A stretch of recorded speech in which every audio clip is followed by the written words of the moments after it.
lanzamiento, aquí viene un batazo de Mundito entre right center field, la bola pica, se extiende, viene anotando Scott, empata el juego, también manda para la bola Turner anota y los Phillies se van arriba. Se prepara, Mundito en segunda, el lanzamiento, batazo profundo para el center field, la bola se va, Schwarber Bob, ¡campanazo!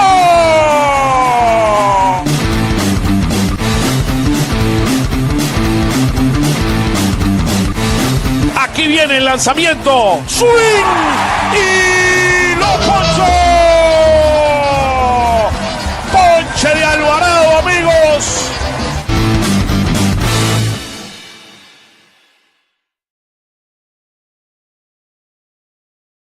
Hello, everyone. Hope everyone is doing great.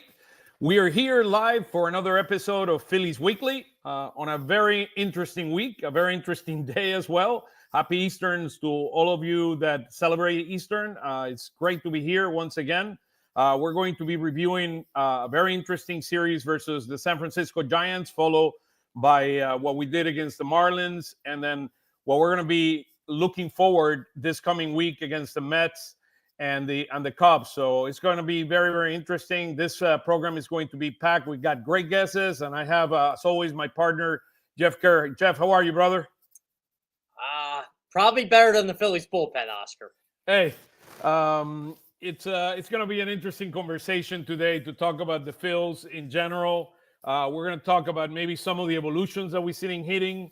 We're going to be talking around the starting pitching that continues to shine, particularly Luzardo this week with Wheeler and Christopher Sanchez. I mean, we're seeing some great things with them. And look, it's going to be packed and it's going to be interesting. And none other than Roger will be joining us momentarily, but none other than Tim Kelly from Mount Patterson would be here with us today.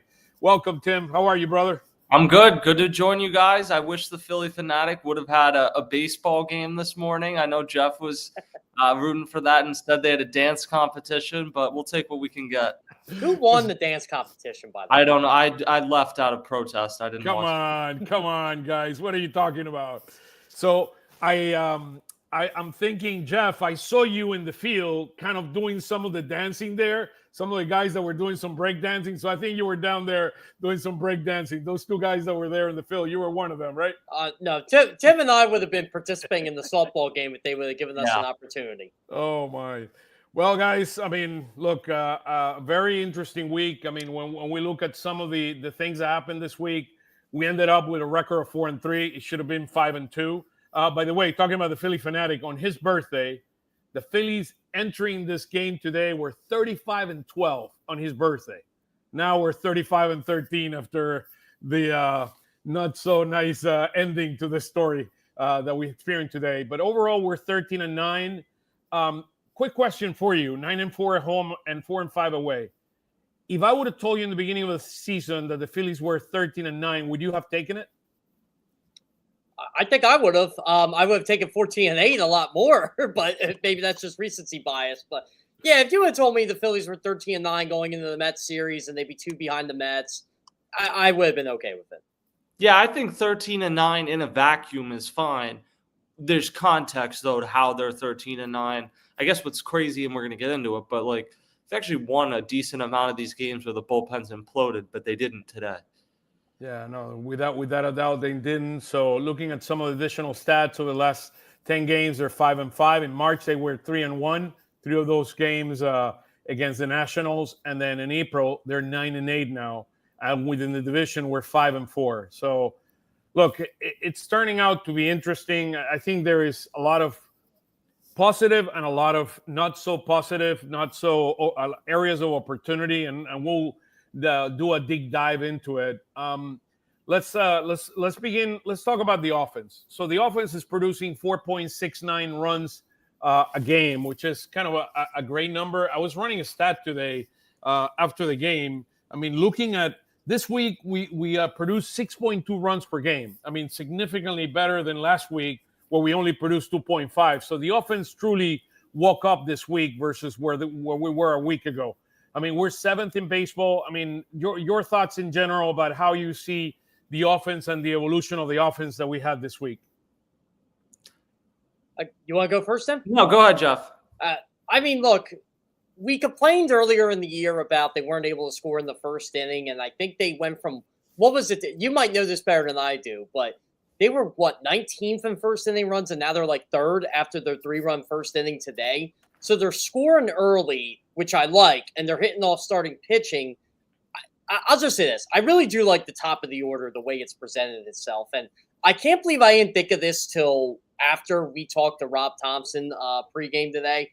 But they faced David Peterson on Wednesday. And I know I'm looking ahead here, but I wonder if Bryson Stott's going to be that leadoff hitter on Wednesday when they face a lefty, because I really do like the Stott, Turner, Harper, Schwarber combination. Now, they didn't look too great at the end of the day today, but they scored 7 runs Friday. I think it was 10 on Saturday, and they scored, in my opinion, enough to win on Sunday before the bullpen imploded. But the top of the lineup has been consistently productive. And Bryson Stott, I mean, when he leads off a game, he's in 8 at-bats, he has 4 hits, and he has a walk. So 5 of those 9 plate opportunities, or 5 of those 8 plate opportunities, he's getting on base. That's really good for this team. It's not the Kyle Schwarber type impact, but I kind of like that top 4 of the lineup right now. Yeah, I think it's gone. I believe the best lineup is probably with Kyle Schwarber leading off, but the way that Bryson Stott has hit this week, it's worked out really well. I would also say he didn't have a great game today. He didn't have a great game Monday, but in between, Johan Rojas had a very nice week. Alec Boehm has come around, at least relative to what he had done the first couple weeks of the season. So you're getting some good contributions throughout the lineup. Trey Turner had a great day yesterday. Harper had a monster week. Right, yeah. I mean, Harper's a story, and obviously Harper and Schwarber are going to carry you a lot of this season, but Castellanos has had a really nice start. You've won some games where you're not hitting 2 and 3 home runs per game, which I think is a positive sign for the Phillies. So overall, offensively, I think it was a pretty good week. Yeah, no, I agree. Look, OPSs, I mean, per the week, I have them here. Harper was 1.229.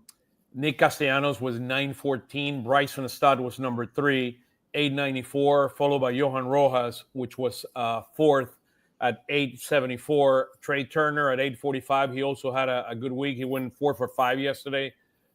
We've seen some improvement there. And Schwarber was 843. So, I mean, even Alec Boehm, what does he have? Like, he's gotten a hit in 8 of the last 9 games. So we're beginning to see him kind of getting some momentum. So that's great news for this lineup, that we're beginning kind of to wake up.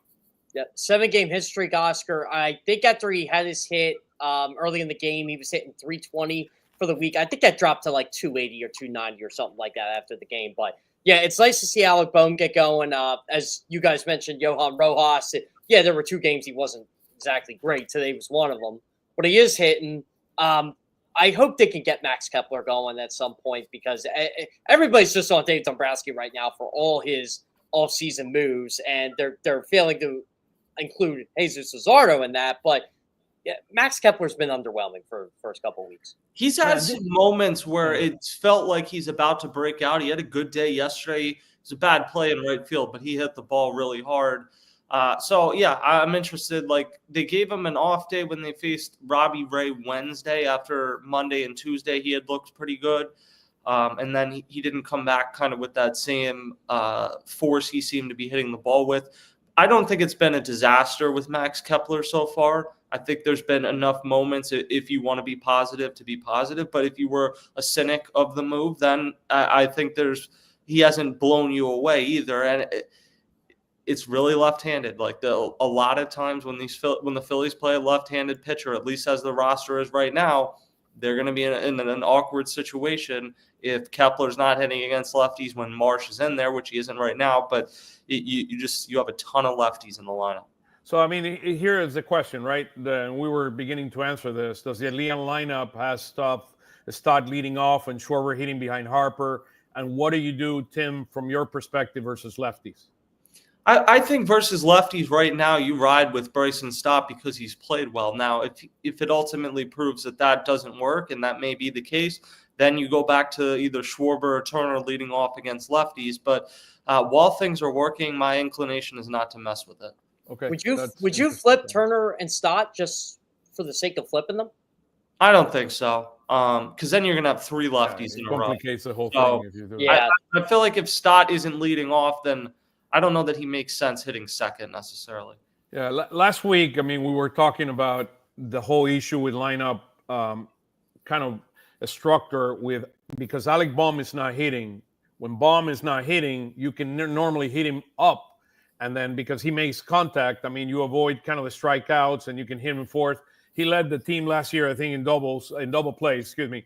But so it's a unique dynamic to have him there, but I don't believe he's there yet. He continues to. I mean, that triple he got. He almost hit a home run there to center field against the Giants. I mean, he proved a lot. I mean, today he hit between the gaps. I mean, you're beginning to see some improvement from Alec Baum, which is great to see. You know, Oscar, you mentioned last year he led the team in ground the double plays. He actually is tied for the league lead and probably should have retaken the league lead today, but the Marlins are just not a good defensive team. It was one of the worst defensive series. I don't remember a series with so many wild pitches / pass balls, and the Phillies contributed today with some poor defense, but the Marlins, all 3 games were rough defensively. That's why I thought the Phillies were going to get back into this game, and they ultimately did. They tied it because I'm like, well, the Marlins are just handing it to them, and I thought the Phillies should have taken more advantage than the run that they got. Now, here's a thought that, in my opinion, is interesting. In the first couple of weeks, this team could not do anything against starters. This week, we changed the picture. I mean, we started hitting up front. I mean, on Thursday, we got 5 runs in the first inning. On Friday, we had 6 runs between the first and the second inning. On Saturday, 7 runs between the third and the fourth.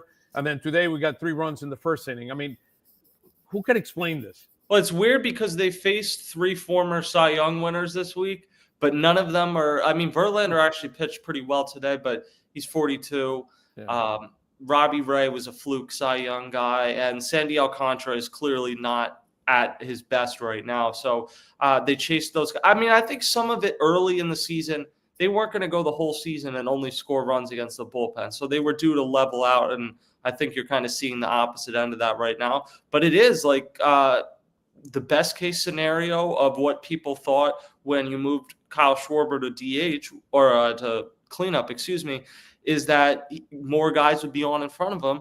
And Bryson Stott, when he's leading off, seems to really take that hit singles, work the count mindset, and it's worked so far. And it's kind of given them a spark. Trey Turner had a very good game Saturday. So when you have those top 2 guys getting on, and then the other thing I've noticed, the Phillies have been pretty aggressive on the bases this year, particularly taking third base. I've noticed Trey Turner do it. Johan Rojas down in the lineup has stolen some bases. Bryson Stott has stolen some bases. So they're not only getting on, but they're coming up then with guys in scoring position. Yeah, if you look between the lines, you're right, Tim. This is a completely different team. Like they're only 19 for 20th in baseball and home runs. They're manufacturing a lot of runs, like you said. They're stealing second and third base a lot. I'd like to see where they are in terms of leading the league in steals or amongst the league leaders. They have to be up there. I mean, Trey Turner's done that quite a bit. Even Kyle Schwarber's been aggressive on the base pass. It's weird because we always hear same old team, but is it the same team? It just feels like it's a different philosophy. It's almost like in football when you run a completely different offense, but you have the same guys. Well, I think what has to happen, this is still a team that is going to live and die a lot of times by hitting home runs. But the problem you've had in the playoffs the last few years when you haven't hit those home runs is you haven't been able to win enough games where you take the extra base or whatever, something like that. You manufacture a run in an inning. The Phillies need to be able to win some playoff games where they don't hit 3 home runs. Bryce Harper and Kyle Schwarber aren't going to homer every single night, and it can't be a loss in those type of games. And it can't be you have to win by hitting doubles and triples either. Like sometimes you need to be able to manufacture big innings by hitting singles, doubles, stealing bases. And I think so far the Phillies have done that the last few weeks. And it does, I think it comes down to your lineup gets so much longer when Bryson Stott is hitting like this as opposed to what he was last year. That was huge. That was huge each week. And you could see the difference even in the first inning today. And I know we're kind of, I mean, let's be clear between all of us. I mean, the Marlins are like a AAA team. I mean, that's what they're, I mean, when you see a lot of those players, I mean, with all due respect, I mean, they have a AAA team right now. playing. Gillespie is nothing special. I mean, he's a good guy and whatever you want, but he's nothing special. And take a look at some of the numbers for us. I mean, so we're seventh in run scores per game, but when you get into look at the home runs, we're 21 right now. When you look at runners left in a scoring position, we're leaving 4.14 runners, which is 27th in MLB. I mean, those are the type of things that we need to significantly improve to be able to be effective. There's a big number between last week. Last week, we hit 140 with runners in a scoring position. This week, we hit 279. So it's a significant improvement versus what we were last week, but we left a lot of men on base. I mean, the last two games, for example, we left 11 men yesterday, 10 today. Against San Francisco in the last game or the third game of the San Francisco series, we left 10. So, I mean, we're still leaving too many men on base, and that's something that we significantly need to improve on. Well, the guy I think that has done such a good job with runners in scoring position is Johan Rojas. He seems to have figured out this. When guys are his best ability offensively is when guys are on base. He seems to be able to punch the ball between the first and second baseman into right field. And either a guy scores or it gets a guy to third base. That is what they need out of Johan Rojas. And I think, Alec Boehm obviously needs to produce more runs than he has early on this season. And I think in general, you're one big bat short. But if you ask me kind of who's the difference between last week and this week, Stott had a great week. Trey Turner had some nice moments, but it's Johan Rojas being able to come up. And he's not going to hit home runs. He's not going to hit a lot of extra base hits. But when he is able to make some impact offensively, that's huge. Well, that's what one of the debates was this week. Like, okay, the Phillies don't have a center fielder. I'm like, fine, you can admit that, but which one should be playing? And I was in the Johan Rojas camp. I'm always in that camp. But, obviously with Marsh's injury, that changed things. But I'm thinking to myself, okay, this guy's playing better than Brandon Marsh right now, just on paper, not even going with ability. And I still think Brandon Marsh has great value on this team as a platoon player. But right now, I think you just have to ride Johan Rojas and let Brandon Marsh, as Rob said today, give him those at-bats when in Lehigh or wherever they send him on rehab. But it doesn't look like Marsh is going to be out that long. Well, I got the vibe from listening to Rob Thompson, though, that he is going to do a rehab stint. And we'll see. Like, I feel like they would probably like him to not only do a rehab stint, but to look good in the rehab stint before he comes back up. You can rehab for up to 20 days. In the meantime, it's possible Weston Wilson is back.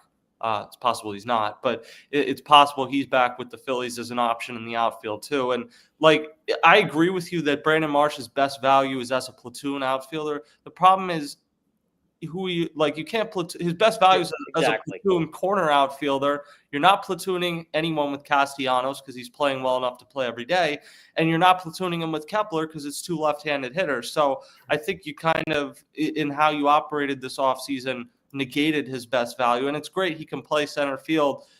The bottom line, he has a 387 OPS right now, as you see on the screen. He needs to be a lot better offensively when he comes back, but I think he's kind of a clunky fit for this team right now. I think it's the right thing to do, to send him to the minors. I mean, rehab completely your knee, and then go back, get a number of at-bats, relax, and just come back and begin to hit the way he was hitting at least against right-handed pitching, which he has done tremendous. I mean, last year, if I recall correctly, he was the guy that hit the ball the hardest after Schwarber. I mean, that's how good he was last year hitting his right-handed pitching. But I mean, this year he's been completely off and overwhelming. I mean, to me, Rojas sometimes is frustrating the way he strikes out more than I want to. I mean, like today, he struck out a couple of times without swinging. I mean, it's just frustrating. But at the same time, today he hit a hit toward right field to bring in a run that looked really, really nice piece of hitting. The pitch was outside, and he hit it that way, and he did good. And let's be clear. I mean, when he's on and focused, there are very few center fielders that can play center field like he did. He made a play yesterday where he ran 80%. I mean, even today, the sacrifice, or not a sacrifice, it was a short fly to center field.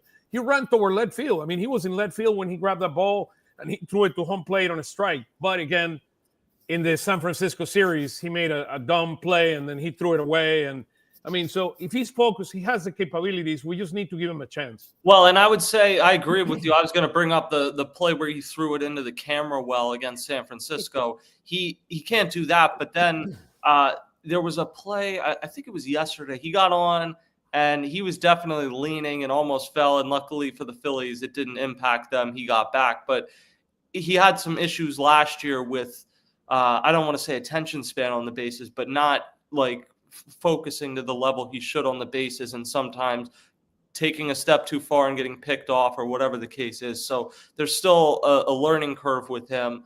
But you see when he gets on base, he's lightning fast. He almost caught Alec Boehm Saturday running the bases. That's amazing.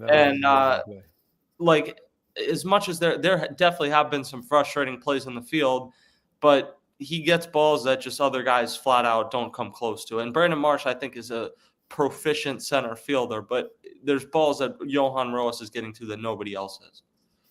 Beautiful. So let me just run something right quick here on the OPS for the Phillies this week. Over the last 7 games, the Phillies are 4th in OPS at 813. So without a doubt, a significant improvement versus what we saw on the road trip. Now we'll talk about the Mets in a minute, but things will turn interesting. Let's shift gears from hitting to pitching. The starting rotation have been carrying this team. I think this is the status of last night. I think we are right now, our pitching right now. I actually have it here. Thank you, Alex, for putting that. Our great producer here, Alex Santiago, just put it up. We're at 4.29 ERA overall, but our starting pitching is at 3.46. So they've been carrying, the way for this team. If we're not hitting or our relief pitchings are not delivering, then comes the starting pitching, particularly Luzardo, Christopher Sanchez, Taiwan until a couple of starts ago, and then Christopher Sanchez, and of course Luzardo. Luzardo has been the brightest spot in the Phillies today. He probably didn't have his best stuff, but he got to the 7th inning with like 76 pitches, which was amazing. So he was at 68, I think, on the 7th.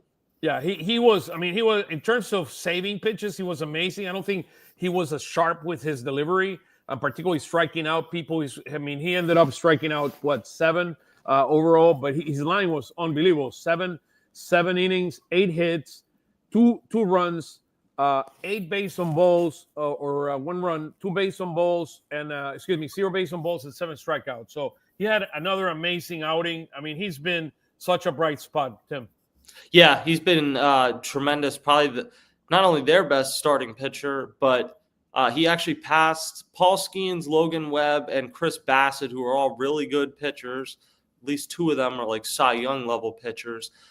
He passed them. He now leads all starting pitchers in WAR in Fangraph's calculation of it. So he's been tremendous. And it's not to say anything. Starlin Caba might have a tremendous MLB career. But I couldn't help but think, sitting there today, if the Marlins had held on to Jesus Luzardo, they traded him when his value was at his lowest. Sandy Alcantara is struggling. The pitching market does not look good this summer. If they had held on to Jesus Luzardo, he pitched like this for them, he would have cost way more to get than what the Phillies paid for him in the offseason. So I think it's a great trade by Dave Dombrowski, and there are serious questions about most of the other moves made this offseason, but the Luzardo deal looks like a great one. And it's one of the reasons I was kind of screaming from the rooftops this offseason when people said they didn't do anything. It just wasn't true. Interesting. Yeah, I was the same way. And, I said, well, you guys must have been watching the Eagles play the Commanders, because that was the day Luzardo, they made the trade for Luzardo. Oscar and I were like going all nuclear in the press box because we're getting this deal going on during a football game. And, Jesus Luzardo has been even better than what I thought he was going to be. And I knew he was a good pitcher before that. And look, this starting rotation is still really good. And you haven't gotten Aaron Nola going yet. Ranger Suarez isn't even back. Oh, you did in the last start, right? We did get him going in the last start. That was amazing. Yeah. I'm not talking about Nola. Sorry. I thought you were talking about Wheeler. No, Aaron Nola. We still gotta get him going. But was I at a different last start? Yeah. To me, Zach Wheeler's been fine. He always to me. It's outside of those 2 starts, but I digress. But yeah, I mean, look, Lazar has been tremendous. Wheeler is Wheeler. This is a really good rotation. They're going to be in every single game pretty much with these 5 guys. And then when you get Suarez back and eventually Andrew Painter, who, in my opinion, pitched really well Friday night when I rewatched the game, his rehab start. But yeah, I mean, if they win the World Series this year, really good chance it's their starting rotation. So let's talk about Nola for a second. I mean, what have we seen? Is the issue weather related? I mean, I know his velocity has been slightly lower than it's been in the past. I mean, 0.4, 665, that's not Aaron Nola, and he knows it. I mean, he knows it more than anyone. It's not. The first couple games, he got in trouble with home runs, which the last few years he's had issues with home runs, but he was giving up solo shots. The first 2 games, he was giving up 2 and 3 run home runs. So I think that to a degree, he can get back on track from. The troubling thing the last 2 games has been walking guys. He's walked 4 guys in back-to-back starts. That's the first time he's ever done that in his career. This is his 11th season. This is a guy that never misses starts. And including in back-to-back games, walking a run in. I think maybe to avoid giving up home runs, he's tried to be a little too perfect and instead has not been in the strike zone as much. So he needs to find that balance. The velocity thing does not concern me because he's never been a guy that throws high 90s. He's always more reliant on movement and just being able to pitch. He is going to give up home runs. He lives in the strike zone. And I think, if anything, the last 2 starts have shown you can live with some of the home runs. You can't live with the walks because what Aaron Nola has made his major league career on is throwing strikes and letting his pitches eat in the zone. Last year, Nola's knuckle curve had a 226, 221 batting average. This year, 308. There's something going on with his knuckle curve that is forcing him to go more to his cutter, more to his changeup. I mean, more. You're starting to see that he's trying to kind of evolve the pitches and try to mix more pitches than he had before. And it might be an issue of weather related. I mean, the weather has been cold. I mean, he had to pitch under a lot of wind, and it was not a nice conditions when he pitched in last outing here in San Francisco. Teams have been ambushing him as well. Like a lot of this damage has come early on in the counts, I believe. So there's a balance to be found between you want him to be in the strike zone, but you don't want to get too predictable. Okay. That's fair. Let's go to the other. And by the way, just we welcome your comments. Send us, more than happy to send us your comments, and we'll answer it across the show as we go kind of into the different areas. Taijuan Walker. So Taijuan, Tim, give us an update on Taijuan. Where is he? I mean, did he get hurt? He didn't get hurt. And then what do we do with Taijuan once Ranger comes back? He had some shoulder stiffness yesterday. It didn't sound like it's going to be a big thing. Like he has an extra day. There's going to be some treatment. This was the first time he pitched on 5 days, or on the 5th day. So I think he'll be fine. He was pitching pretty well in that game. Like in theory yesterday, he probably could have gone 7 innings. Just didn't shake out that way. And then that led to the bullpen having to get involved in the game. But I think he makes another start or 2, and then you see where you're at. When Ranger Suarez comes back, he's going to be in the starting rotation. They're not building him up to 90 pitches to then put him in the bullpen. I think it's entirely possible in the second half of the season, probably more like in September than in July. But at some point, you utilize Ranger Suarez out of the bullpen. But when he comes back, it's in the starting rotation. So if no one gets hurt in the meantime, then I think that means Taijuan Walker becomes someone that pitches out of the bullpen. And I don't know exactly what his value is going to be out of the bullpen, but I think that's what happens. But in the meantime, he's held it down with Ranger Suarez out, and that's been huge. Can you talk a little bit about what Topper told us a couple of days ago about Ranger? And so he's going to pitch on Tuesday, his next rehab in Lehigh, which is great. I mean, he's been pitching Class A. So I think the last time he went 4 innings, the last outing. Yeah. Give us an update in terms of pitches and when should we expect him back? I believe it was 90 pitches is what they want to build up to. So it sounds like he's going to make 2 more appearances, likely at Lehigh Valley. I haven't looked at the schedule. The first one's at Lehigh Valley. If based on the schedule, he'll probably pitch Tuesday and Sunday in Lehigh. That's what I'm saying. So he'll make those 2 starts, and then you're talking about the first week of May. making a decision. Assuming all goes well, I would think at that point he's back with the Phillies. But when he's back with the Phillies, he's not going to be back throwing 110 pitches. I do think the Phillies had some regrets with how much of a leash they gave him early on last season, and maybe thought that contributed to him having an injury and just in general not being himself in the second half. So I think when he comes back, don't be shocked if he's pitching 4 innings and then Taijuan Walker's piggybacking or whatever the case is. I think the Phillies are going to be pretty cautious with the workload for Ranger Suarez. So Tim, you probably have noticed this too. Don't you think they've been more cautious across the board with everybody on their pitching staff this year? Yeah, I mean, I think in a normal situation, you could have said Luzardo goes back out for the 8th. I didn't think for a second he was going back out for the 8th today because the injury history and just that they're trying to be smart with it. And I know it makes people upset, but it's April, A, and B, you look around at some of these teams, the Orioles can't find anyone to pitch for them. The Phillies, meanwhile, 24 runs, right? the Phillies, meanwhile, you don't want to jinx it, but they have done remarkably in the last 5 years as the rest of the sport has had all these major elbow surgeries. I think the Painter, but he was in the minors. Jojo Romero, I believe, is the only Tommy John guy, and Luis Ortiz. Their big guys have stayed healthy and avoided major injuries, and that's partially due to the fact that they have not pushed them in April. Yeah, I know someone asked me today, well, why did they pull this Luzardo? And people were saying because, they like to blame Rob Thompson for everything. And I'm just like, okay, so do you want the guy hurt? Do you know who this guy is? Do you know his injury history? And they don't seem to care. Again, I got to go back to this. It's that Eagles mentality. Why do we have to win every single game? Yeah, no, that is what it is. It's the rings mentality, the Eagles mentality, that every game you have to have a hot take after. It doesn't create fun sports talk, in my opinion, but it's the world we live in right now. Absolutely. Yeah. Unfortunately, we're hearing AJ Brown's going to the Patriots, which isn't even true. Okay, let's go to the area that everybody wants to talk about. Not AJ Brown? No, come on. Everybody wants to talk about AJ Brown. AJ Brown to the Patriots for the number 3 pick. How about that? Well, they don't have the 3 picks, so you're already wrong. Oh, the fourth. Well, he's as right as those reports. My bad. 4th pick. How about that? So let's talk about the bullpen. Where do we see the bullpen in terms of both quality and depth? I mean, this was as of yesterday.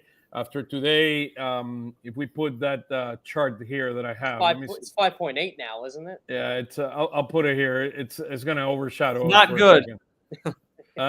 It's not good. I mean, Jordan Romano was their big signing this offseason, and I'll give him credit. He's answered all the tough questions. He's a really positive guy, a good. I'm sure teammates like him. Everything. He's worked hard.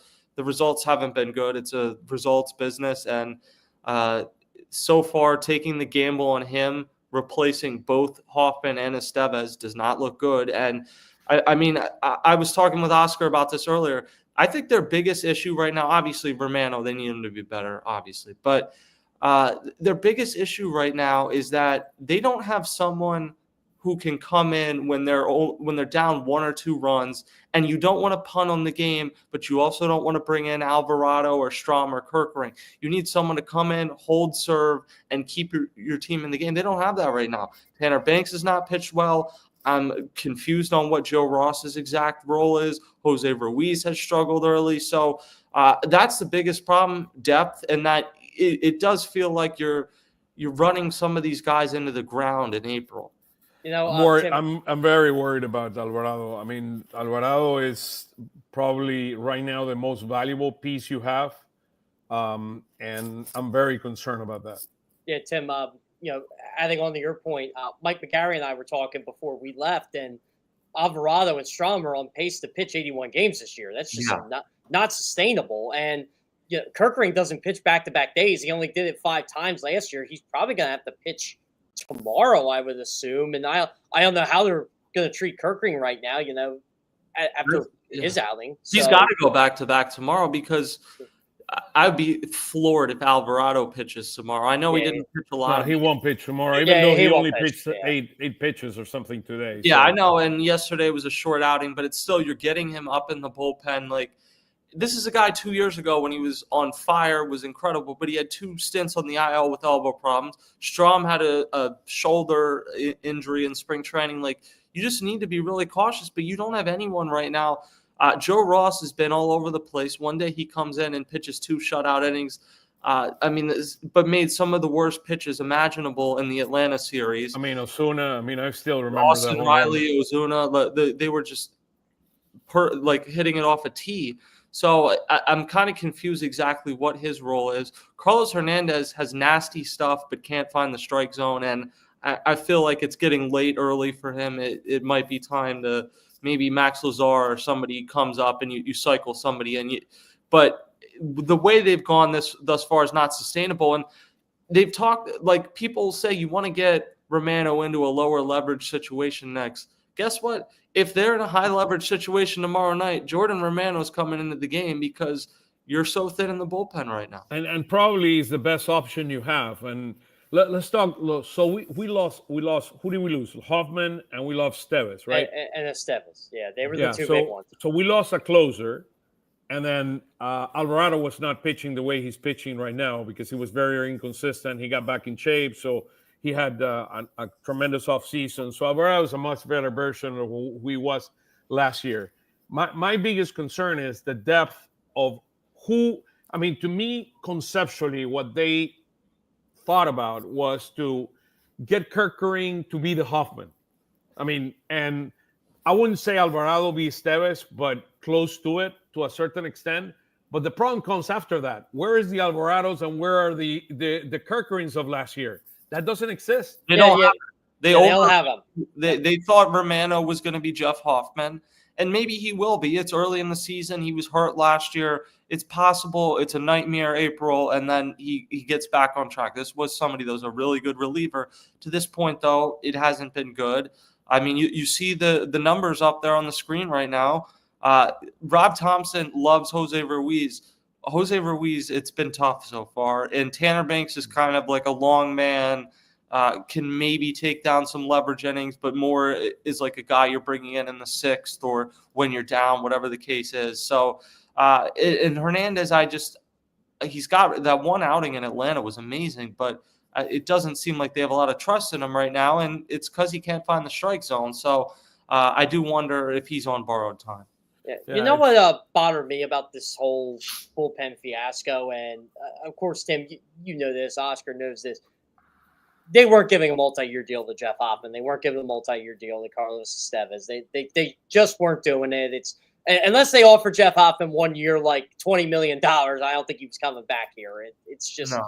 It was just one of those things. It's Dave Dombrowski just doesn't do that. And some people will mention Matt Strom, and I'm like, well, okay, well, Strom was Tim, you know, his initial deal was what, 1 year, or was it 2? No, it was 2 years, but it was like 15 million, something in that. Like, he'll give multi-year deals, and I asked him about this, and he essentially said, like, if Mariano Rivera's out there, the answer every GM gives, Mariano Rivera's not out there. If that's like the standard you're looking for, you're never going to sign a reliever. But I don't blame them for not wanting to go more than 1 year with Carlos Estevez, because Carlos Estevez frankly wasn't that good. No, he was terrible last year. But Jeff Hoffman, and I get like multiple teams reneged on deals with him, pulled out on deals with him. I don't know that the Phillies were signing him before that. Like, I just think, sure, if they had been able to get him on a 2-year deal, I think they would have jumped on it. I don't think that was ever going to happen, and I don't think they were going 3 years. That may prove to be the right decision. And I don't begrudge taking a risk on Romano. I think that's a good guy to have taken a risk on, given his past track record. But that couldn't be your biggest guy. You needed to like sign Blake Trinan and Romano, or a different guy that you were a little bit more sure what you were getting, and Romano to make him that number one option. I don't think was smart, and so far it hasn't played out well. Yeah, and that was the thing too. Like I like when they were making their decision with Hoffman, just talking to people, I felt like that decision was made very quickly after the postseason. Like they knew he wasn't coming back because they just weren't going to offer what he was going to make. Yeah, no, I agree. Look who we have here, the one and only Tyler. How you doing? Hey, I'm doing well. How are you today? How's everything? It's good. We didn't win, but we still have a good record, and I'm remaining optimistic. And hopefully tomorrow's the day that we get just a slight change in the bullpen, get a fresh arm, maybe a long reliever, something to change it up a little bit. Well, so you bring to us some interesting slides here, some interesting stats. So kind of we're creating a couple of series. Tyler is going to bring us the stat of the week, brought to you by Phil Stelgate. And then we're going to have Steve Porter. He's going to be sending every week the key stats around the minor league player of the week. And I know Jeff is very well connected with the minor league system of the Phillies, and he can provide his perspective as we go into it. So let's talk about the key stats of the week. Yeah, the first one I just found interesting. And again, these stats are from yesterday, so it doesn't include anything from today's game. But Alec Boehm, only 1 walk the whole season. That's weird. I think that's just incredible. He has the longest streak, and I don't remember if he walked today, but he had the longest streak, at least coming into today, of consecutive at-bats not having a walk. I believe it was at 77 at-bats. And our guy Cody Clemens also has one with 5 at-bats. And then coming into today, Schwarber and Harper had 18 each, which was second in the in Major League Baseball behind Matt Chapman. So, we are walking as a team. We're getting on base. I'm encouraged by that. Obviously we faced some lesser competition this week that we still couldn't really handle anyway in the Marlins, but at least our guys are getting on base. It'll be interesting to see how all of that works with the Mets series. Their pitching has been significantly better than I think it should be, looking at the arms that we're facing. So it's positive that we're getting people on base. Boehm has a 7-game hitting streak now too, which is great. So it's good to get everyone back on track there. And then, Schwarber, he's doing so much better against left-hand pitching. And it's interesting because I believe up until 2023, he was not that great against these reinvented this whole game. And now this year he's doing significantly better against it. Look at the OPS there, 1.628 against left-handed pitching. I was talking to Oscar yesterday. Schwarber, Harper, and Ohtani consistently over the last 3 years have faced the most left-hand pitching in baseball. And except for Harper this year, they've all had a lot of success against them recently. I just thought that and this for stat Schwarber, was it's very pretty funny interesting. how he's doing significantly better against left-handed pitching this year. I just thought this stat with regard to Schwarber and how he's transformed it himself is. into a monster against lefties has been incredible. I mean, he's hit more home runs against lefties than righties. I don't know, Tim, what are your thoughts on the Schwarber and maybe some of the other stats that are here? Well, the one that interests me is Cody Clemens, just because I think he's on the team. Well, I was kind of floored that he wasn't the one that came out and pinch hit today. I get Cal Stevenson got on, but it was kind of should have been an error if we're being honest. And it was Cal Stevenson, I think, is a guy that's like a good 26th man type guy to have in your organization. If you're not putting Cody Clemens in that situation, I'm not entirely sure when you're putting him in. And I'm not somebody I'm pro Cody Clemens. I think he's a good bench player. I didn't think he really had a fit on this team. And so far, it's kind of like they kept him because they wanted to keep him in the organization, but he just doesn't fit on a team with so many left-handed hitters. And there's not a ton of situations where he's going to hit over Edmundo Sosa. So I feel bad for him in a sense. Like, would you rather be in this situation on a good team where you almost never play? Or would you rather be on the White Sox or a team like that, the Marlins, where you get to play, but the team is a disaster? I don't know. It's a tough place. I mean, let's be clear. What happens when Weston Wilson is ready to come back? I mean, that's the other thing. And we know Weston Wilson is going to probably play more left field. The other thing, after Mundito has done so well since the beginning of the season, why, hasn't he been in at all? And I know it's because Stott has been playing really well and Boehm has been hitting and they want to keep them going. But it's rough not to see Mundito play at all this week. Well, I guess what's the spot you would have him in? Stott is playing well. Maybe left field. How about that? Yeah. It was kind of an adventure, the game he played in left field. I know. I don't know if that's enough of a reason to bail on it. I thought Atlanta's a pretty tough stadium to make your outfield debut in. That's absolutely a big outfield there, and he did rob a home run, and Yohan Rojas was more to blame for that one play. But I don't know. I mean, I kind of feel like you're going to see Schwarber in the outfield more than you're going to see Sosa. So Sosa will still play against lefties, although like I would question this week, like when you face Peterson, are you taking Stott out of the lineup? I'm not sure I am right now. It's unfortunate for Sosa, but that just might be what it is right now. They need Bohm to get going. They're not taking him out. Trey Turner, obviously, when Trey Turner's healthy, Trey Turner plays. So there's just not a spot for him right now, but there will be throughout the season, I'm sure. Yeah, fair. I agree. Tyler, in your thoughts in general, how are you seeing things from a Phil's perspective before we go to the minor league players of the week? Yeah, I still see a lot of like small flaws, but they show me every series that a lot of the things that they have issues in, well, outside of the bullpen recently, they can still do it. A lot of people were bringing on the runners and scoring position stats, and I was as well.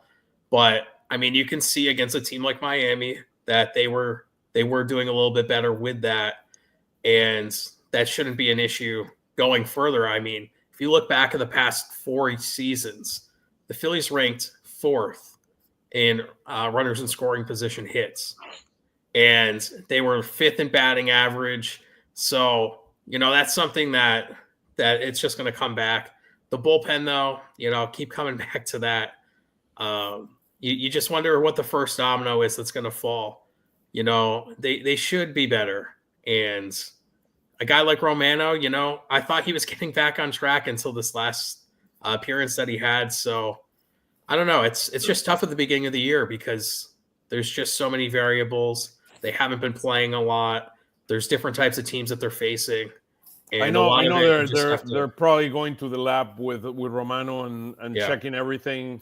I got some indications that might be the case, that they're just checking on his delivery and see if he's hinting any of the pitches and things like that. So we'll see. I mean, it'll be very, very interesting. And what Rob Thompson said this morning was pretty interesting on that, talking about potentially tipping. Obviously, he's not going to say, yeah, we found out when he was throwing his slider, he was tapping his glove or something like that. But he did kind of indicate, yeah, we think maybe we found something. But until he's actually out there, you don't know. Like, he has to go out the next game and prove that, yes, that was the issue. I mean, really, the fastball wasn't as much the problem. He's hanging the slider. The slider is not breaking, and he's having trouble with that. I think the last home run he gave up was wasn't the worst pitch in the world. It was just kind of when it rains, it pours on him. But yeah, I mean, he's got to get back on track. And the biggest issue is, and Matt Gell pointed this out today, 2-pitch pitcher. And, so he doesn't actually have something. He has to rely on that fastball and that slider. And I don't remember recalling him throwing the third pitch. Do you? No, I mean, he talked about that early in the season. If the slider's not working, it makes him really predictable. So he needs that slider to work. He was throwing 98, 99 yesterday. That's great. Yeah. Major league players are still going to catch up to that if they know that's what's coming. So let's put the minor league player of the week. I mean, this is brought to you by Steve Porter. Steve is a guy that has studied and established relationships with many of the players in the minor league systems. He's down near the Clearwater area. And it's good to be able to see his content. Yeah, he's really, really good. I mean, and what he does. I mean, I'm truly appreciate him for kind of helping us out and putting his perspective. As a person that I respect tremendously in the work that he does. He's been with us. Last year he was with us a couple of times, and he did an incredible job kind of describing his perspective of our minor league system. But he selected 2 players to be the minor leagues players of the week. One was Dylan Campbell. Dylan Campbell came as part of the money that we gave in the international bonus to the Dodgers for Sasaki. He went to the University of Texas, did an amazing job there. And look what the guy started, I think Steve mentioned to me, like 0 for 22 or 1 for 22. And he was horrible going into this week. Yeah. So he was amazing. I mean, 9 for 20, 3 home runs. So you can see what this guy is capable of doing. He's in high A in Jersey Shore. So it's someone that we need to keep our eyes on. I mean, tremendous talent. And then the other guy, the pitcher of the week, is our friend Mick Abel. So Mick Abel is back on the radar. He's been pitching better over the last few starts. 5 innings. 5.1 innings, 8 Ks. I think his issue has been his command. That's one of the areas that we need to closely look at. 93 pitches, 60 strikes. So far so good. So hopefully he continues going. This guy was one of the most heritable. This is the guys that you were hearing. He was up and coming together with Andrew Painter, and suddenly he has not pitched well last year and a half. And hopefully he can turn it around, and we can have another starter, a number 2 starter after Andrew Painter in a few years to come. So I don't know. Tim, Tyler, Jeff, any thoughts? In general, how you see this? And what are some of your thoughts on Dylan Campbell and Mick Abel? Yeah, it's been like this seems like it was a good start for Mick Abel. Griff McGarry's had a little bit of a resurgence, although he's pitching in Double-A. But I think both those guys have a ways to go before they really are seen as prospects anymore. Like they're kind of fell out of favor scouting-wise. Jeff probably can speak to that better. But I don't think they're seen as like major prospects anymore coming into the season, and obviously they once were. Yeah, one of the guys I wanted to pay attention to, and Steve Potter actually probably sees this guy every day. Arun Escobar, Tim, you and I call him a bit in spring training. He's not even 19 years old yet, and the guy's just mashing Florida State League pitching right now. I'm starting to think after watching. I was watching Painter's rehab start Friday, and Escobar 2 hits that game. I'm like, I know this guy's only 18, but he's probably above low A. I wouldn't be shocked if he went to Jersey Shore by the end of May. He's the cousin of Acuna, so he comes from the Escobar. That's right. He's part of the family. He's part of the family, and it's Mattingly actually mentioned it to me. His name when we were in the minor leagues. We were talking in the dugout, and he mentioned his name. You could see this guy's in the star game. He showed. He can bring it. So it's a guy that we need to keep an eye on. And actually, Steve Porter sent it to me kind of as a special mention of the week. He went 11 for 23, hitting 478 with 2 doubles, 2 homers, and 4 RBIs. This guy could be a very, very special player for us. So yeah, Aiden Miller's turning it around too, by the way. I was talking to a couple scouts this week, and it's funny, and one actually told me this before Tuesday night.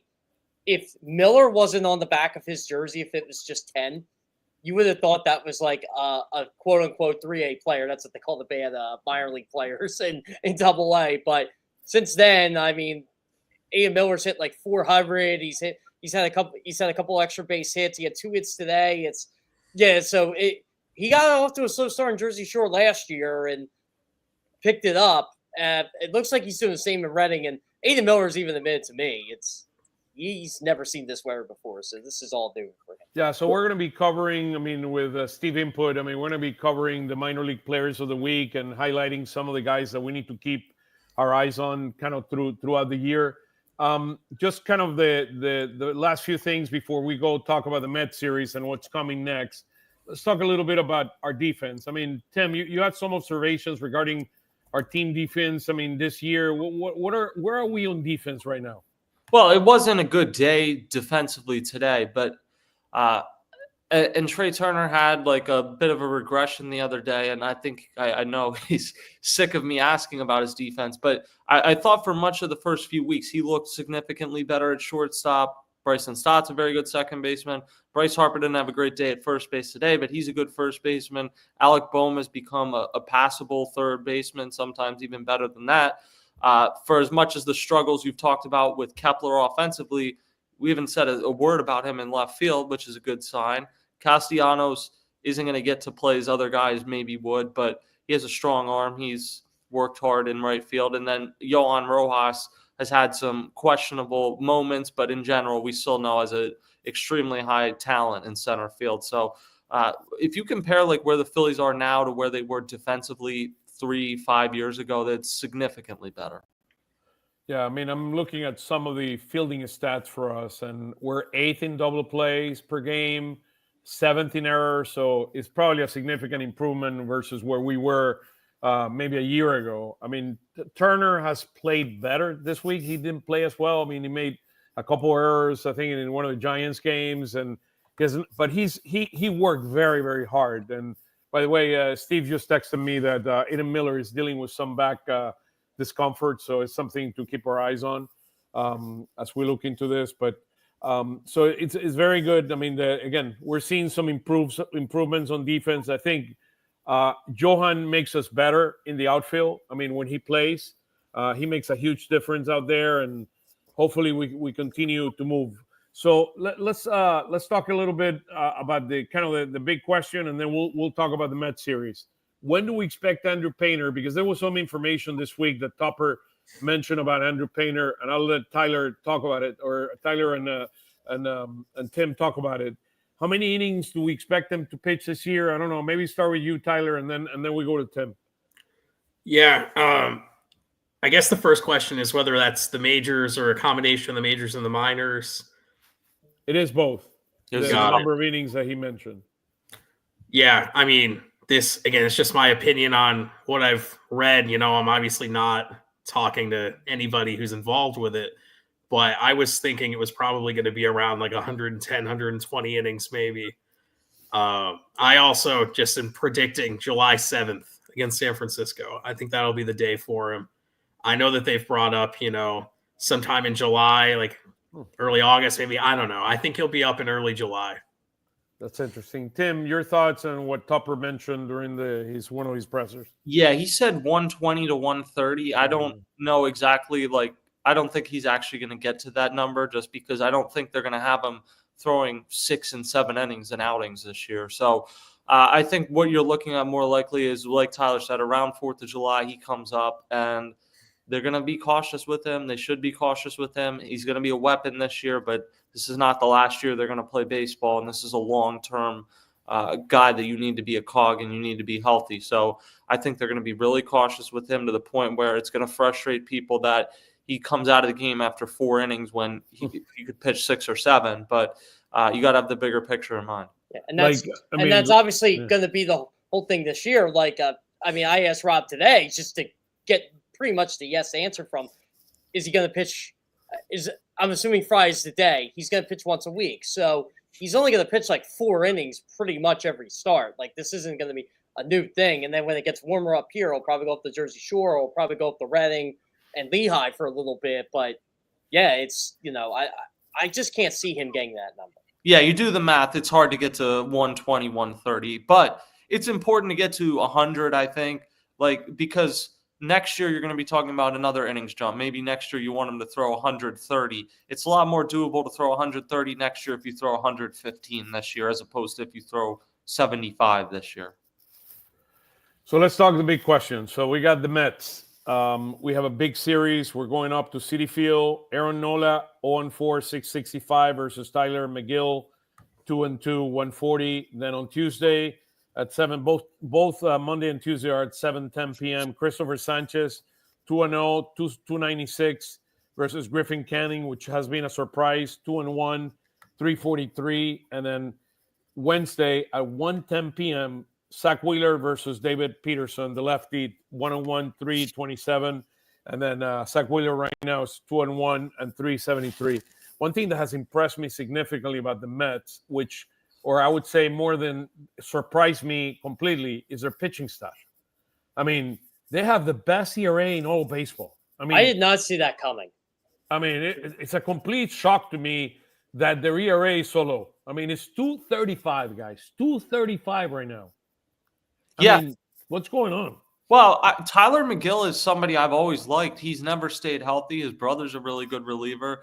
He's shown flashes, and this may just prove to be another flash, but he's been good so far. Clay Holmes pitched well today. I like Peterson a lot. I don't think he's an ace, but he's someone that I feel like can pitch 160 innings for you for 6 or 7 years, and it'll be quiet, but he'll be good at it. Canning, the Braves got him for Jorge Soler and non-tendered him. So they basically dumped Jorge Soler's salary on the Angels, took back Canning, and then didn't even have him pitch. And he's pitched well. So, and they don't have Minaya yet. Who knows when they're going to have Frankie Montas. But I think maybe their pitching isn't as bad as we expected, but I still have a lot of questions about their starting pitching overall. I have an interesting Mets stat for you. So the Mets have the best ERA in games that they've lost at 2.95. The team that's in second is the Giants at 4.34. And the Phillies right now are at 5.75. So I don't know. It's a problem. I mean, it is a problem. I mean, looking at their hitting from an OPS standpoint. Let's see. This was year to date. Let me change this here. I mean, the Yankees are number 1 in OPS for all of baseball. The Yankees. The Yankees. Hey, there we come on. go. My Can't wait for friend July. Ricky Ricardo is going to laugh about It's about not that baseball season until you say the Yankees. The Yankees, yeah. And- Phillies are number 5 in total OPS at 736. And the New York Mets are number 19 at 699.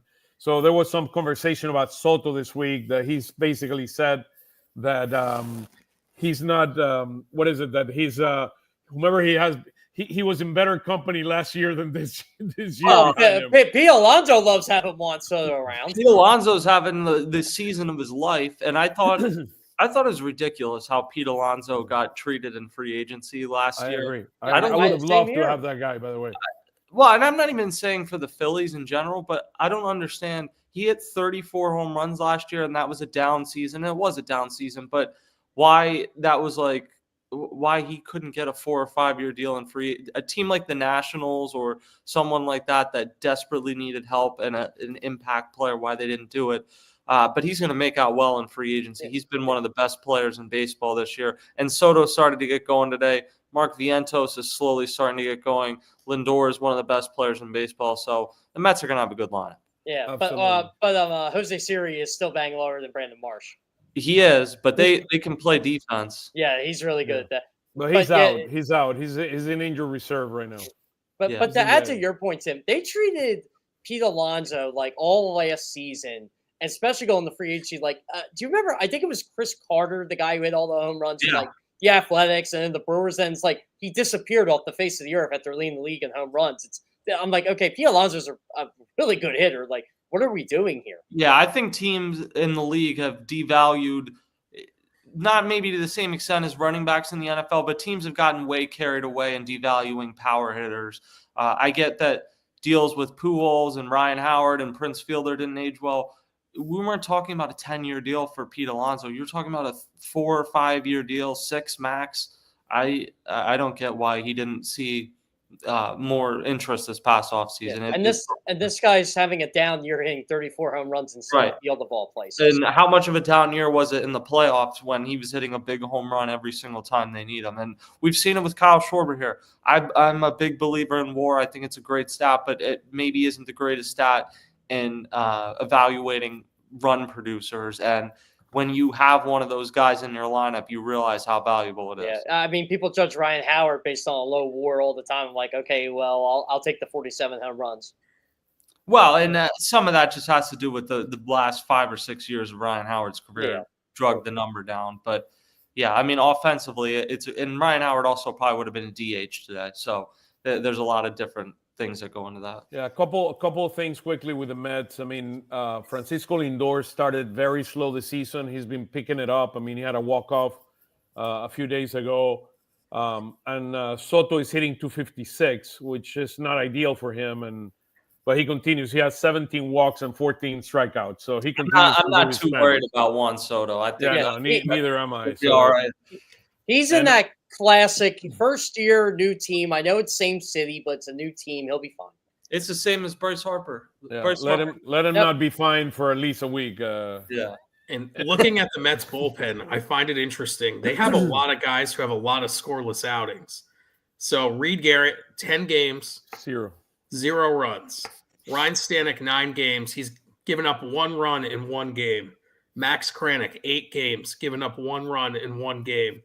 AJ Minter, 10 games, giving up 2 runs. It's just like everyone. The bottom line is they're good. David Stearns knows what he's doing over there. Well, AJ Minter was somebody he struggled last year, but when he was coming in at his peak with the Braves, was about as nasty as a left-handed reliever as you'll find. So I thought that was a good signing for them. And their bullpen was kind of a question, and Edwin Diaz is you never quite know what you're getting year to year from Edwin Diaz, but when he's on, he's about as good as you'll ever find. But he hasn't been on. He hasn't been on Yeah, this no, not this year.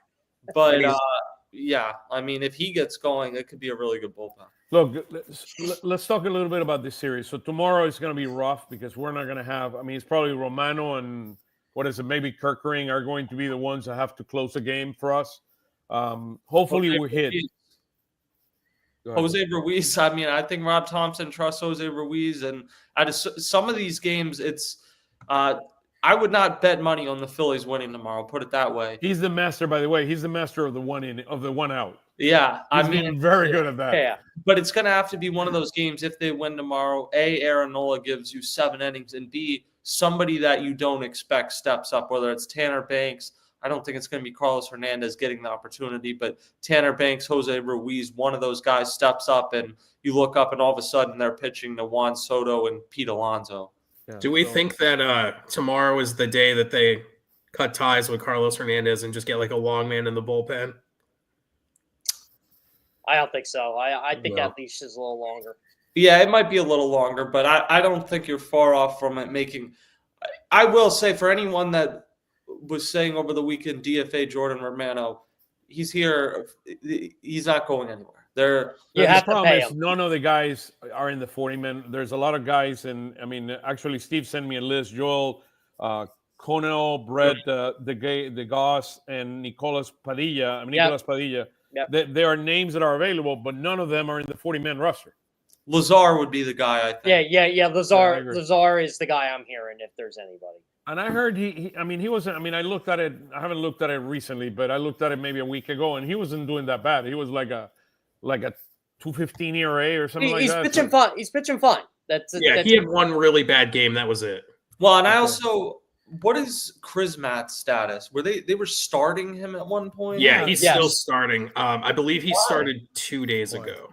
I think they're doing it to just keep his arm long, I guess, as a long reliever. Here's a thought. Here's a thought. Could they be starting him because they want him to face kind of the best hitters of the opposite team? So, I mean, because he's not in the 40-man roster, and he has MLB experience, and he did an okay job with the San Diego Padres. I mean, probably better than some of the things we got going right now. And if he comes up, he's coming up to be a reliever. They're not bringing him up to be a starter. So maybe they want him stretched out just because they need someone that can go multiple innings and eat up some of these games where you're losing and it's probably not going to happen for you that day, but you still need to finish the game out, I guess. But if you bring a guy like him, I would bring him up. If you bring a guy like him up, though, who goes off the 40?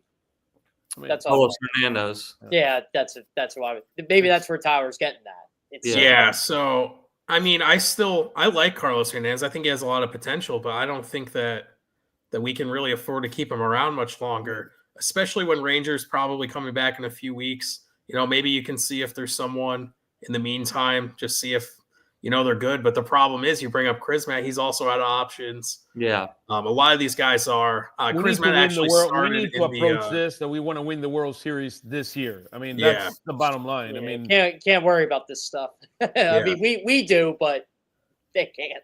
I mean, I like the Krismat 99-mile-an-hour fastball, and I like his cutter and his curveball.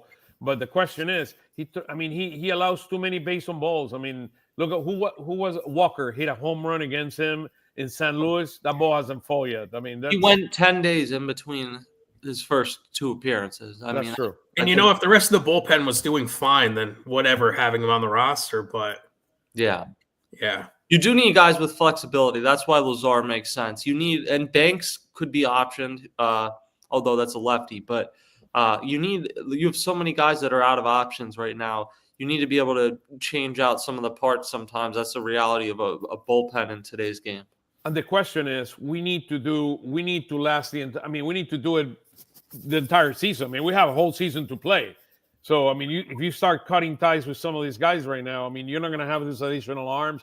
If anybody gets hurt, you're going to have to go deep into AAA, and we know some of those arms are not ready to come. Well, and that's why maybe bringing Krismat up right now doesn't make sense. Maybe you wait for somebody else to get hurt, or maybe you get to a point this season where you're like, Jose Ruiz isn't what you thought, and DFA or whatever. I think they're going to stick with Jose Ruiz. I always kind of laugh, like, when this, like when I go to minor league games, they always joke with me, just look at the 15th of May or like the 15th of June. And I'm like, why? What goes on then? And like, it's a running joke that they always say, oh, this is when like transactions are made around the organization. And they're usually pretty accurate with that stuff. Yeah, absolutely. Well, it's when guys have opt-outs and some of the Yeah. It's always the opt-out day. Exactly. So, guys, let's leave it here. I mean, it's an interesting week. 4-3. I was expecting a 5-2. That's what I said last week. I mean, this week is a little rougher. I mean, anything they on the were Cubs 4 outs before away from 5-2. Yeah, you're gonna make me cry, dude. anything else on the Cubs? I know they can hit. They were in a slugfest again with Arizona a couple of days ago. I mean, the game was 13 or 14-13, some That was crazy like the number game. like that. That was like the comeback of the year. I think there's going to be a lot of tweets about the Phillies should sign Kyle Tucker later this week. Yeah, Does he solve a lot of their problems? I like Kyle Tucker. He's a great player, but I don't think they're signing Kyle. I mean, Dombrowski spoke this morning in Sirius XM, and he basically said that I think a couple of things. He expects Schwarber to remain as a Philly. If Schwarber is here, Tucker, I mean, it's not coming. I mean, that's the first thing. And then the second thing here that he mentioned, he spoke very, very highly of Andrew Painter. He mentioned the word Cy Young material. I mean, that's how he categorized him. What was that? He's not wrong. He's compared him to Justin Verlander. I mean, you don't do that, especially when you're the guy that also drafted Justin Verlander.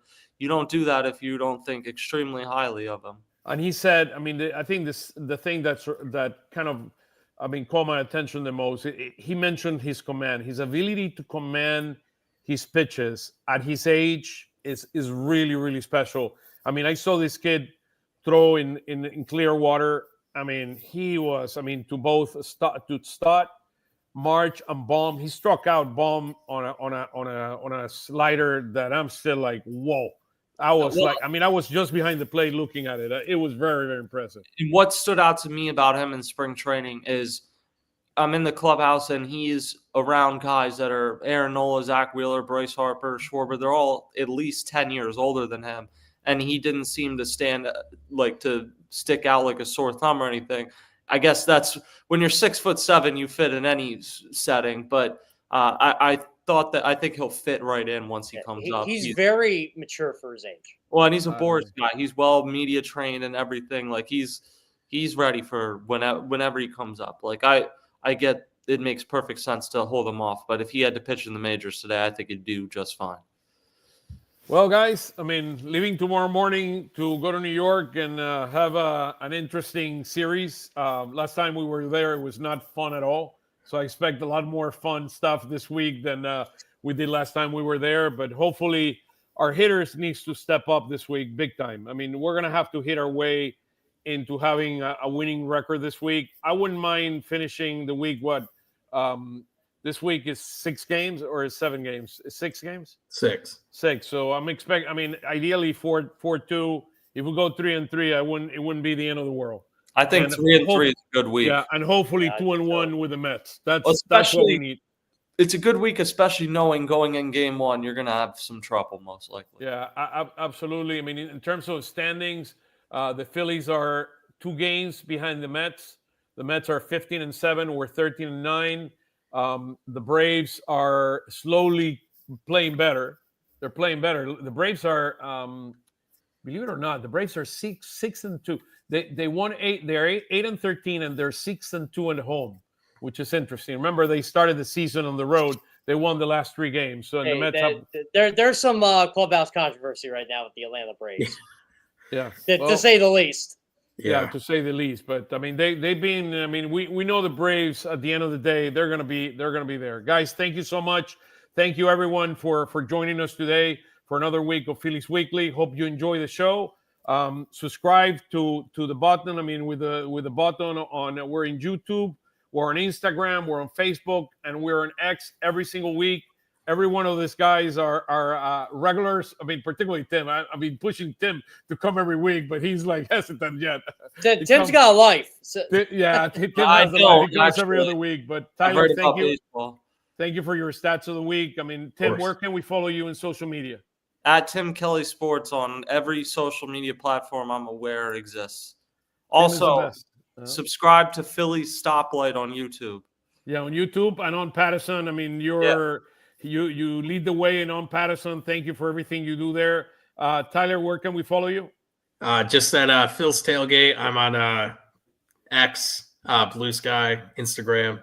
So we'd appreciate it. Tim, are you going to promote something for us? You have a really good interview coming out. Yeah, tomorrow with John Miller. I put out snippets, but the full thing will be coming out on the YouTube channel. So we'll make sure we retweet Phillies Stoplight on YouTube.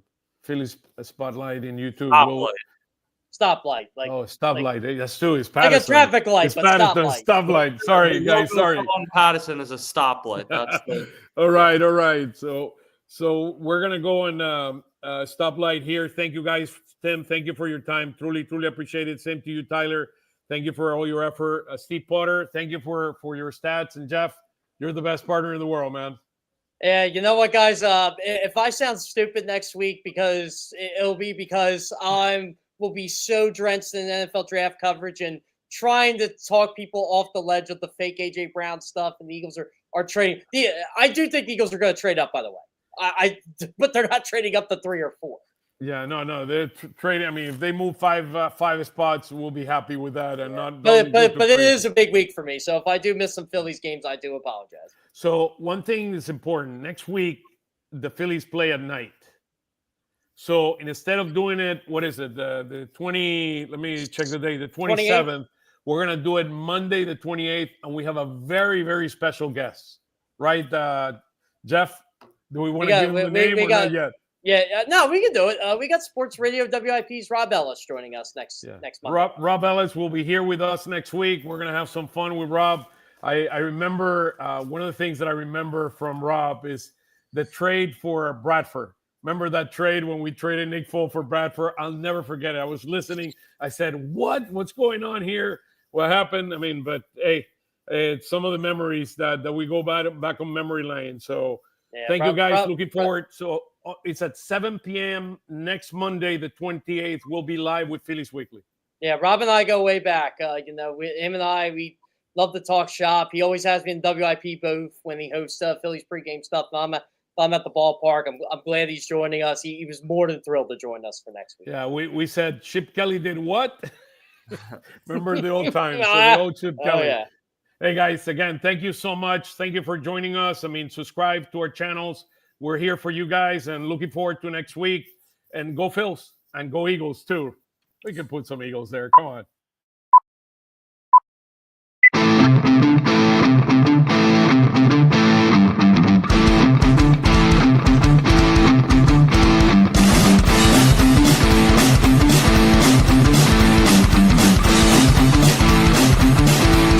Lanzamiento, aquí viene un batazo de Mundito entre right center field, la bola pica, se extiende, viene anotando Scott, empata el juego, también manda para la bola Turner anota y los Phillies se van arriba.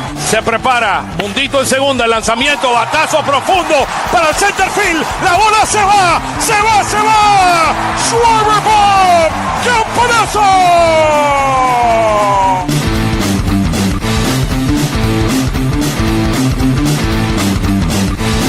Aquí viene el lanzamiento. Swing y lo ponchó.